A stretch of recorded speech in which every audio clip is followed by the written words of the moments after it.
I'm Kyla Minks. Well, I'm Jonathan Jordan, actually. I'm Kyla Minks right now. Hi! I'm 29 years old. I'm originally from Houston, Texas, but I've been living in Rochester for the past 11 years.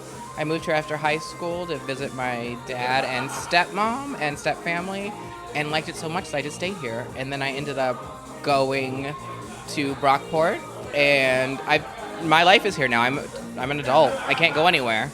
I mean, I guess I could, but I'm not going to. I've been performing steadily for about 5 years, I think. I dabbled when I was in high school. Actually, I did dabble when I was in high school. The first time I ever did drag was the Spice Girls concert contest at the mall.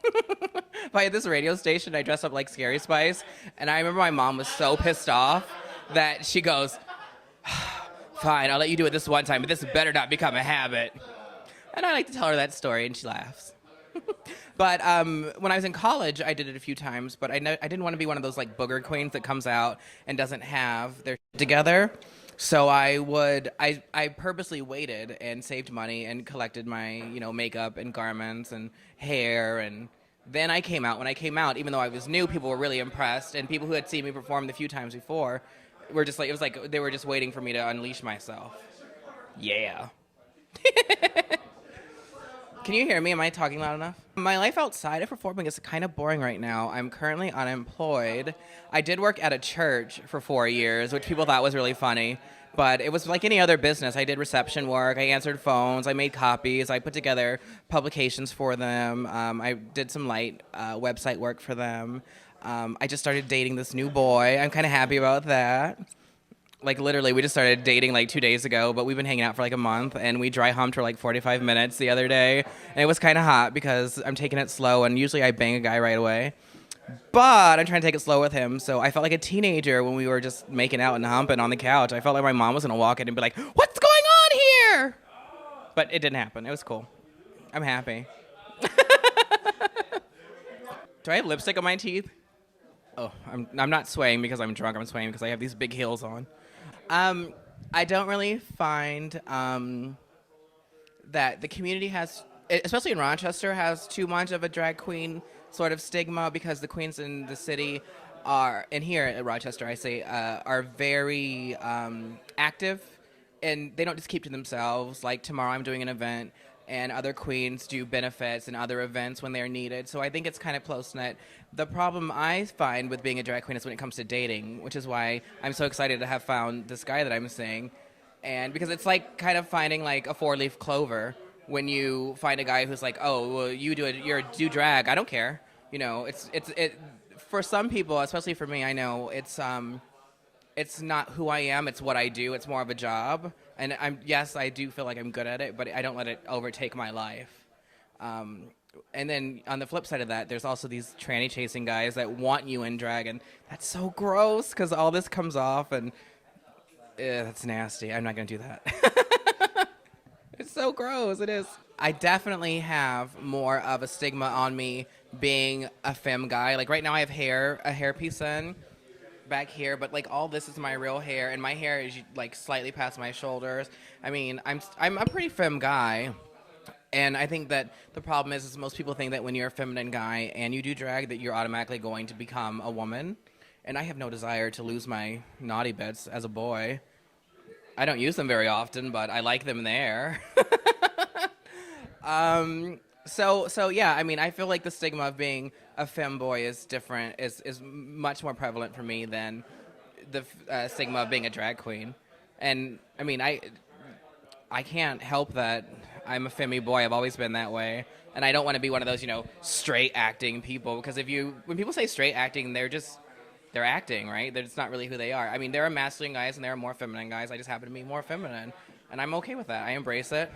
Sometimes a little too much, but I'm very aware of who I am and what I do. So I don't really let that bother me. Unless somebody is gonna threaten me with physical violence for no reason, then I don't really. They're words, and I find that if you start an altercation with somebody based on words, then you're at fault, not them, and then you're kind of the asshole. I like changing people's opinions on femboys and even drag queens, because people ask me about it all the time. God, my nose itches really bad. I'm gonna have to dig up in there, honey. When you powder it and everything, you get powder in your face powder, not any kind of powder. Is that fine if it's right there?